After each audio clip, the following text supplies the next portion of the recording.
नमस्कार, आप देख रहे हैं अपना बिहार, आपके साथ मैं हूं अली मतर। शुरुआत बड़ी खबर से करते हैं। देश भर में लॉकडाउन को बढ़ा दिया गया है। 30 जून तक जारी रहेगा लॉकडाउन 5। लॉकडाउन 5 का नाम अनलॉक 1 दिया गया है। धार्मिक स्थल, होटल, रेस्टोरेंट, मॉल 8 जून से खुलेंगे। 8 जून से शर्तों के साथ धार्मिक स्थल को खोलने का फैसला लिया गया है, लेकिन अब रात 9 बजे से सुबह 5 बजे तक कर्फ्यू रहेगा, जो कि पहले शाम 7 बजे से सुबह 7 बजे तक का वक्त था। गृह मंत्रालय ने गाइडलाइन जारी की है। स्कूल खोलने पर भी दूसरे फेज में चर्चा होगी।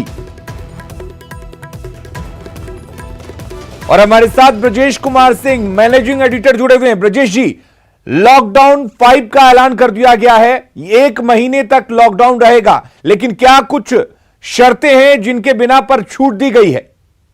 देखिए लिम, सबसे महत्वपूर्ण यह है कि इसको लॉकडाउन 5 की जगह अनलॉक 1 के तौर पर देखना ज्यादा उपयुक्त होगा, क्योंकि ध्यान रखें कि जो शॉपिंग सेंटर, खासतौर पे होटल्स, रेस्टोरेंट्स, तमाम मंदिर, मस्जिद, ये तमाम सब जो है सो बंद हुए पड़े थे कोरोना में के भारत में पांव पसारने के साथ ही वो जो सब पहली बार उनको ओपन किया जा रहा है। और ये सबसे बड़ी बात है, क्योंकि यह जो लॉकडाउन 5 का जो ऐलान हुआ है, जो कि अगले 1 महीने तक चलना रहेगा, उसमें जो है अगर मोटे तौर पर सबसे बड़ा फीचर देखें तो इस लॉकडाउन को एक तरह से कह सकते हैं फेज्ड मैनर में अनलॉक किया जा रहा है। और यह इसकी सबसे बड़ी खासियत है, क्योंकि ध्यान रखिए कि जो पहले थीम था कि भाई हमें जान बचानी है, उसके बाद से जान है तो जहान है का नारा दिया प्रधानमंत्री मोदी ने। तो जान है जहान है दोनों की बात की। अब जो है जान है जहान के बाद से आप ध्यान रखिए कि जो जहान है उसको और एक्सपेंड किया जा रहा है, और अर्थव्यवस्था कैसे रिवाइव करे उसकी तरफ ध्यान दिया जा रहा है। सोसाइटी में लोग ज्यादा नॉर्मल ढंग से कैसे रह सकें उसकी तरफ ध्यान दिया जा रहा है, कुछ प्रिकॉशन को लेते हुए। तो इस तौर पर ये जो लॉकडाउन 5 है वह अनलॉक 1 की एक तरह से उसमें शुरुआत हो गई है, जो कि अपने आप में बहुत महत्वपूर्ण कदम है। यानी कोरोना के साथ ही अब हमें आगे बढ़ना होगा, उसी में हमें अपनी गतिविधियों को नॉर्मल करना पड़ेगा। इस तरफ का ये बहुत साफ साफ इंडिकेशन है। आप ध्यान रखें, महीने दिन का ये पीरियड है। जैसे ही महीने दिन का पीरियड खत्म होगा, हमारे तमाम जो शैक्षणिक संस्थान है उनको खोलने की जो है सो एक तरह से कह सकते हैं तैयारी शुरू हो जाएगी, जिसका इंडिकेशन इसी लॉकडाउन 5 की घोषणा में है। तो यह जो बहुत महत्वपूर्ण है इस हिसाब से।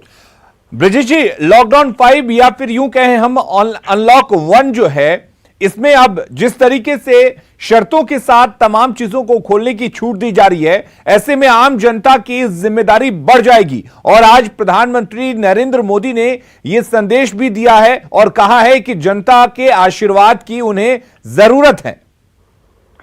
जी हाँ, निश्चित तौर पर आप देखिए, प्रधानमंत्री मोदी ने जो है जिस तरीके से जनता का आभार भी व्यक्त किया कि किस तरीके से लोगों ने कोरोना के इस पूरे पीरियड में सपोर्ट किया, यह अपने आप में अभूतपूर्व है। और उसी जनबल के सहारे, उसी जन विश्वास के भरोसे प्रधानमंत्री मोदी ने यह भी कहा कि जो है जिस तरीके से कोरोना का हेल्थ के मोर्चे पर एक बड़ी फाइट भारत ने की है अपने कलेक्टिव विल के साथ, उसी तरीके से इसकी वजह से जो इकोनॉमी पे असर पड़ा है उसको भी जो है उस लड़ाई को भी सफलतापूर्वक लड़ लिया जाएगा। और इसमें और अगर महत्वपूर्ण बात कहें कि किस तरीके से नॉर्मलसी की तरफ चीजों को ले जाने की तैयारी है। आप ध्यान रखिए कि फेज 1 में जहां तमाम जो है सो रिलीजियस प्लेसेस को खोलने की बात हो गई, होटल, रेस्टोरेंट, हॉस्पिटैलिटी सर्विसेज को खोलने की बात हो गई, शॉपिंग मॉल्स को खोलने की बात हो गई। फेज 2 का भी इंडिकेशन है, जिसमें कि तमाम जो है शैक्षणिक संस्थानों, स्कूल, कॉलेजों को खोलने की बात है। लेकिन इससे भी महत्वपूर्ण है, आप ध्यान रखें कि जिसका इंडिकेशन है कि हो सकता है जुलाई में, आप ध्यान रखें कि अभी तक आपकी तमाम जो मेट्रो रेल सेवाएं हैं, जो सिनेमा हॉल है, जिम्नाजियम है, स्विमिंग पूल्स हैं, एंटरटेनमेंट पार्क्स हैं, थिएटर्स हैं, बार्स हैं, ये सारी की सारी बंद है, उनको भी खोलने के बारे में विचार किया जाएगा। साथ में जो है सो आप सोशल पॉलिटिकल जो तमाम गैदरिंग होती हैं, रिलीजियस फंक्शंस होते हैं, उनको भी खोलने का इशारा है कि फेज 3 में इसको भी एसेस करके किया जाएगा। यानी तय मानिए कि जुलाई में जो है और बड़े पैमाने पर खुलापन आएगा, और शायद वह जो अनलॉक 2 और अनलॉक 3 हो उसमें जीवन काफी सामान्य हो जाए। और इसको इस तरह से देखा जाना चाहिए कि कोरोना के साथ ही हम अपने जीवन को नॉर्मल करके चलेंगे, इससे लड़ेंगे भी, लेकिन हम अपने जीवन को, अपने अर्थव्यवस्था को, अपने सामाजिक व्यवहार को बहुत ज्यादा प्रभावित भी नहीं होने देंगे। चलिए, बहुत बहुत शुक्रिया ब्रजेश जी आपका तमाम जानकारी देने के लिए। तो कुल मिलाकर लॉकडाउन 5 या फिर यूं कहें अनलॉक 1 का ऐलान कर दिया गया है। शर्तों पर कई तरह की छूट दी जा रही है। इसमें इस पूरे 1 महीने का ये पीरियड है, और इसके बाद और जो बाकी चीजें हैं उनको भी खोलने पर विचार किया जाएगा।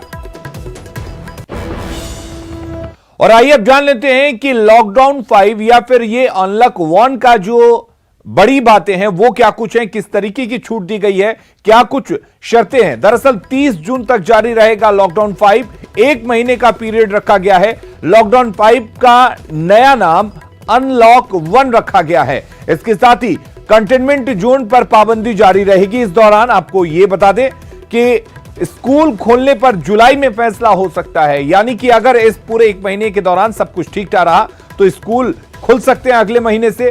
रात 9 बजे से सुबह 5 बजे तक कर्फ्यू का टाइम रखा गया है, घटाया गया है। राज्य सरकारें स्कूल खोलने पर फैसला लेंगी, स्कूल खोलेंगे या नहीं वो राज्य सरकार के फैसले में होगा। शर्तों के साथ धार्मिक स्थल को भी खोलने की बात कही गई है। 8 जून से शॉपिंग मॉल खुलेंगे, 8 जून से होटल और रेस्टोरेंट भी खुलेंगे, लेकिन शर्तों के साथ इनको खोलने की इजाजत दी गई है। और फेज 2 में स्कूल को खोलने पर भी विचार किया जाएगा। और इधर एक और बड़ी खबर है जो बिहार के लिए अच्छी नहीं है। बिहार में पिछले 24 घंटे में कोरोना विस्फोट हुआ है। 24 घंटे में बिहार में 235 नए मामले सामने आए हैं। बिहार में कोरोना मरीजों का आंकड़ा बढ़कर 3,511 यानी कि 3,500 के आंकड़े को पार कर चुका है। कोरोना से बिहार में अब तक 22 मौत हुई है। प्रवासी मजदूरों के आने से आंकड़ा लगातार बढ़ता जा रहा है। 4 मई से आपको बता दें कि 4 मई के बाद 2,433 मामले सामने आ चुके हैं।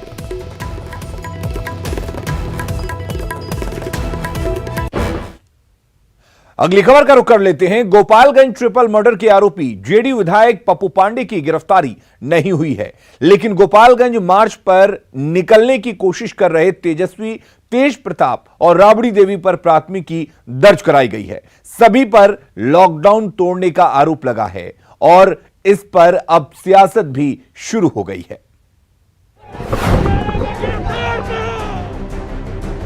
आवाज उठाते हैं तो हम पे एफआईआर होता है। सोशल डिस्टेंसिंग के मामले में केस बनता है तो सभी जगह तो टूट रहा है। गोपालगंज हत्याकांड के विरोध में आरजेडी को यात्रा की अनुमति नहीं मिली।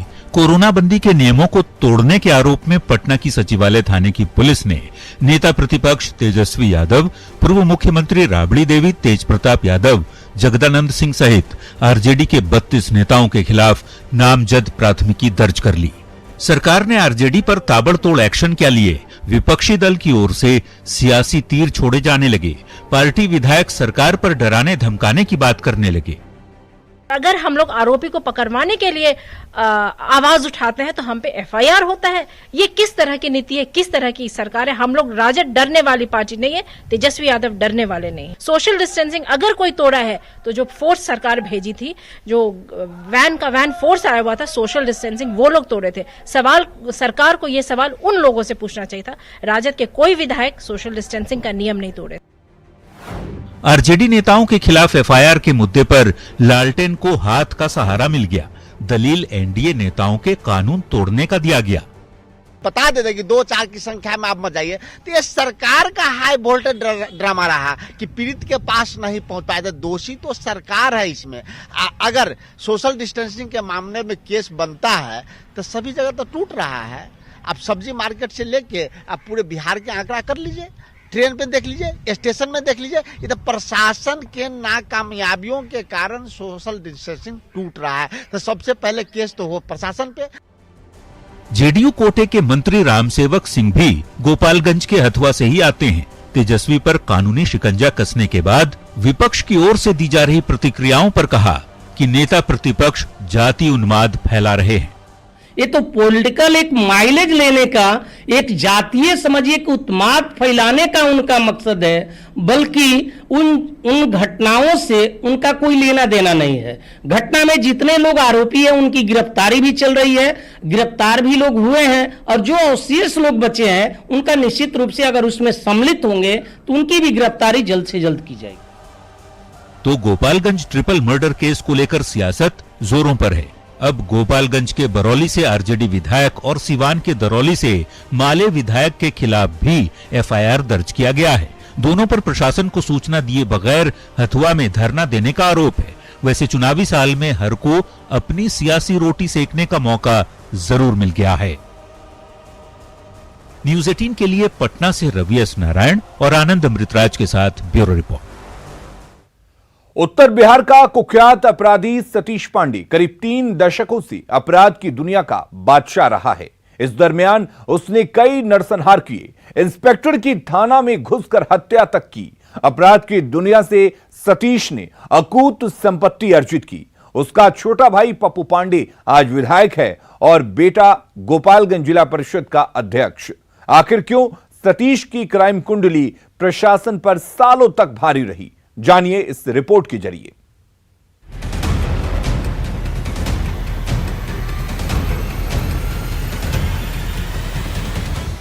सतीश पांडे अपराध की दुनिया का वो नाम जो सालों बाद अचानक सुर्खियों में आ गया। गोपालगंज में हुए ट्रिपल मर्डर केस में एफआईआर दर्ज होने के बाद सतीश को गिरफ्तार कर लिया गया। वैसे ये तो महज ट्रेलर है।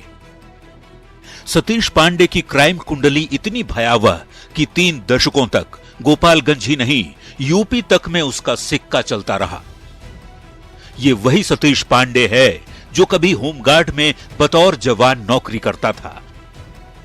तब उसके पास पैसों की कमी थी और पूरे परिवार में कुछ गज जमीन ही थी। लेकिन आज कुख्यात सतीश के पास अकूत संपत्ति है। इसका छोटा भाई अमरेंद्र पांडे उर्फ पप्पू पांडे जदयू से कुचायकोट विधानसभा सीट से विधायक है, जो खुद भी हथुआ में हुए तिहरे हत्याकांड का आरोपी है और उसके खिलाफ भी एफआईआर दर्ज है। सतीश ने पैसे और अपराध के दम पर अपनी पत्नी उर्मिला पांडे को जिला परिषद का अध्यक्ष बनाया। पत्नी के निधन के बाद अपने बेटे मुकेश पांडे को भी जिला परिषद का अध्यक्ष बनवा दिया। सतीश पांडे के करीबियों के मुताबिक वो खुद एमएलसी और अपने बेटे को गोपालगंज का सांसद बनाना चाहता था, लेकिन परिसीमन के बाद गोपालगंज सुरक्षित सीट घोषित होने के बाद सतीश का सपना टूट गया। वैसे 14 दिसंबर 2015 को पूर्व मंत्री ब्रिज बिहारी हत्याकांड में जमानत मिलने पर जब सतीश चनावे जेल से बाहर निकला था, तो समर्थकों के जोश से उत्साहित सतीश खुद की छवि सुधारने की कोशिशों में जुट गया। बंद कमरे से ही वो अपने शार्प शूटर्स के जरिए विरोधियों का काम तमाम करवा देता था। वो एमएलसी के लिए चुनाव लड़ता, लेकिन उसके पहले ही जेपी यादव के 3 परिजनों की हत्या ने उसे सलाखों के पीछे भिजवा दिया। आज सतीश पांडे अपने जिला परिषद अध्यक्ष बेटे के साथ जेल में बंद है।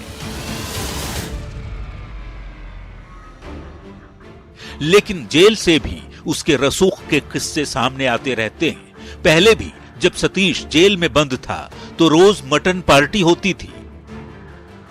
जेल से ही वो मोबाइल के जरिए आपराधिक गैंग का संचालन करता था और खुलेआम जेल मैनुअल की धज्जियां उड़ाता था।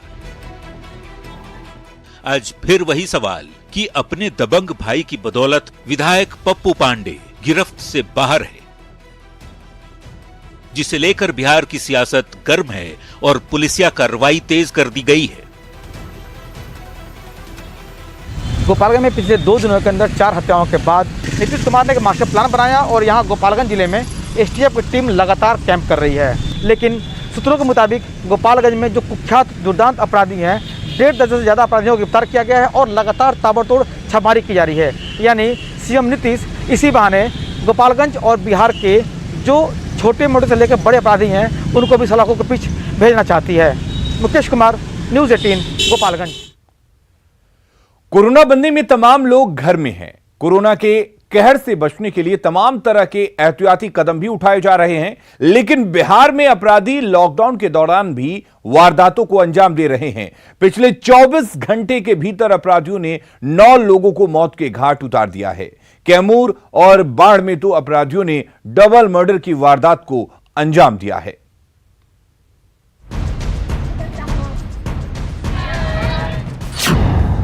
गोपालगंज के बाद पटना में डबल मर्डर। चित्कार की ये तस्वीरें पटना से सटे मोकामा की हैं, जहां 2 युवकों को मौत के घाट उतार दिया गया। गोपालगंज में ट्रिपल मर्डर की वारदात को लोग अभी भूले भी नहीं थे कि पटना में डबल मर्डर की वारदात ने सनसनी मचा दी है। दोनों युवकों का शव मिलने के बाद गांव में कोहराम मच गया। मरने वाले दोनों युवकों के शरीर पर पिटाई के निशान मिले हैं। बताया जा रहा है कि कल रात से ही दोनों युवक लापता थे। पटना के बाद कैमूर में भी डबल मर्डर। कैमूर के तराव गांव में उस वक्त सनसनी मच गई जब लोगों को पता चला कि उनके गांव में डबल मर्डर की वारदात को अंजाम दिया गया है। गांव के लोग समझ नहीं पा रहे थे कि आखिर इतनी बड़ी वारदात को अंजाम क्यों दिया गया। जिनको मौत के घाट उतारा गया है वो रिश्ते में पिता और पुत्र थे और सब्जी के खेत में काम करते थे। दूर से देखे पंजा जब आए तो मेरे खून सीना पर कुल लगा सालों पर। क्या करते थे यहाँ पर? खेत का मतलब ये सब्जी का देख रेख करते थे।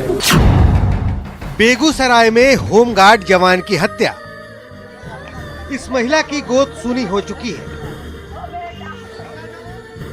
इसका लाडला होमगार्ड का जवान था जिसे गश्ती के दौरान अपराधियों ने गोलियों से छलनी कर दिया। गोलियों का शिकार होने वाले जवान राजवर्धन की गलती बस इतनी थी कि उसने अपनी ड्यूटी मुस्तैदी से निभाई। उसने बाइक पर सवार 3 अपराधियों को रोकने की कोशिश की थी। पकड़े जाने के डर से उन्होंने राजवर्धन के सिर में गोली मार दी। हालांकि तीनों अपराधियों को पुलिस ने गिरफ्तार कर लिया है। चेकिंग के दौरान घटना घटी है। चेकिंग में ये लोग चेकिंग किया है, उसी में थी अपराधी जो है 3 अपराधी एक मोटरसाइकिल में था, वो लोग गोली मार दिया। मधेपुरा में पूर्व सरपंच की हत्या। मधेपुरा का चौसा इलाका उस वक्त हिल गया जब लौआ लगान पूर्वी के पूर्व सरपंच मुन्ना यादव को अपराधियों ने गोलियों का निशाना बना लिया। मुन्ना यादव शहर के चौक पर पान खा रहे थे, तभी उन पर ताबड़तोड़ गोलियां चल गई। कौन खा रहे थे अंकल जी? तब तक 2 बाइक वहाँ पे लगा हुआ था पहले से।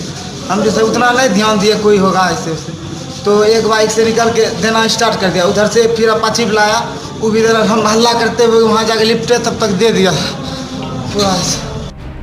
मतलब साफ है कि कोरोना बंदी में भी बिहार में क्राइम जारी है, जिस पर लगाम लगाना पुलिस के बूते के बाहर लगता है। Bureau report, news 18 network. और इधर कोरोना संकट के दौर में मुख्यमंत्री नीतीश कुमार रोजाना अधिकारियों के साथ समीक्षा बैठक कर रहे हैं और लॉकडाउन से जुड़े हालात को लेकर दिशा निर्देश दे रहे हैं। राज्य के सूचना और जनसंपर्क सचिव ने जानकारी देते हुए कहा कि प्रदेश में आने वाले प्रवासी श्रमिकों को रोजगार देने के साथ ही क्वारंटीन सेंटर में सुविधाएं बढ़ाने पर भी जोर दिया जा रहा है। लोगों को आना है, अभी भी बिहार के जो लोग बाहर फंसे हुए हैं और आने के इच्छुक हैं, उनको जल्दी से जल्दी लाया जाए, ताकि फिर आने का सिलसिला जब ये प्रवासी श्रमिकों का बंद होगा तो उसके बाद ज़्यादा बेहतर तरीके से प्लान करके और जो भी कार्रवाई है वो की जा सकती है। तो इसलिए जल्दी से जल्दी लाने का निर्देश दिया गया है। मिथिला और मैथिली ने आज अपने धरोहर को खो दिया है। समूचे विश्व में मैथिली के माध्यम से अपना परचम लहराने वाले मैथिली के प्रसिद्ध साहित्यकार प्रदीप अब नहीं रहे। जगदम्ब अहीं अवलंब हमर, हे माय यहाँ बिनु आस ककर। जगदम्ब अहीं अवलंब हमर, हे माई अहाँ बिनु आस कर। भगवती की ये वंदना मिथिला के कण कण में है, गांव में है, हर आंगन में है।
इनका जो रचना है माई यहाँ अविलंब इनको अमर कर दिया। कह सकते हैं कि मिथिला रत्न सुमन साहित्य सम्मान, वैदेह सम्मान, मिथिला रत्न भोगेंद्र झा सम्मान से सम्मानित मैथिली पुत्र प्रदीप जैसे साहित्यकार कभी मरते नहीं हैं। मैथिली की रचनाओं में वो हमेशा जिंदा रहेंगे। दरभंगा से विपिन दास के साथ ब्यूरो रिपोर्ट, न्यूज़ 18। अपना बिहार के इस बुलेटिन में फिलहाल के लिए इतना ही, लेकिन बने रहिए हमारे साथ क्योंकि खबरों का सिलसिला लगातार जारी रहेगा। इस न्यूज हेडलाइंस के प्रायोजक सच्ची सहेली, महिलाओं के लिए सबसे